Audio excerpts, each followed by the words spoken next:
Pelantikan Gubernur Aceh, harapan dan peringatan untuk Muzakir Manaf. Wahai Muzakir Manaf, tahta yang empuk kini telah menanti. Hasil perjuanganmu yang panjang demi keadilan dan harapan rakyat Aceh. Namun ingatlah, tahta ini bukanlah anugerah semata, melainkan ujian berat yang harus kau jalani dengan hati-hati. Jangan biarkan pemerintahmu dikendalikan oleh mereka yang bermulut manis namun berhati busuk. Para bangkir-bangkir haus kekuasaan, yang selalu membawa iming-iming proyek besar, tapi meninggalkan hasil seadanya. Dan yang dirugikan hanyalah rakyat kecil, masyarakat miskin yang sudah lama menanti perubahan. Hindarilah gratifikasi yang akan menjadi duri dalam perjalananmu. Jangan izinkan dirimu terperangkap dalam jebakan suap dan hadiah-hadiah mewah, yang hanya akan menodai niatmu untuk membangun Aceh.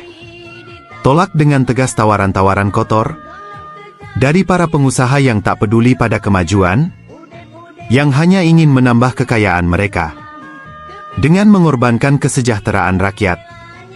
Ingatlah selalu pada amanah yang kau emban, bahwa rakyat Aceh memilihmu bukan untuk melayani penguasa, bukan untuk memuaskan para pemodal, tetapi untuk membawa keadilan dan kemakmuran, untuk menghapus kesenjangan dan membangun kesejahteraan. Hindarilah birokrasi yang lamban dan korup. Bersihkan kabinetmu dari mereka yang bekerja demi diri sendiri. Jangan biarkan mereka yang mengutamakan uang menggagalkan mimpi rakyat akan pemerintahan yang bersih. Jangan beri tempat bagi nepotisme, kolusi, dan mereka yang hanya ingin menjadikan pemerintahanmu ladang kepentingan pribadi. Aceh telah cukup lama menderita. Kini saatnya memberikan harapan baru. Bangunlah infrastruktur dengan hati yang tulus. Prioritaskan pendidikan, kesehatan, dan kesejahteraan rakyat.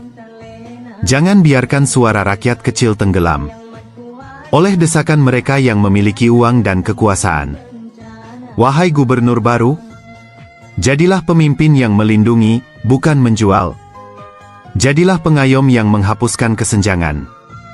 Buktikan bahwa Aceh bukan hanya warisan, tetapi rumah bagi semua, yang harus kau rawat dengan kejujuran dan cinta. Muzakir Manaf, ini harapan kami.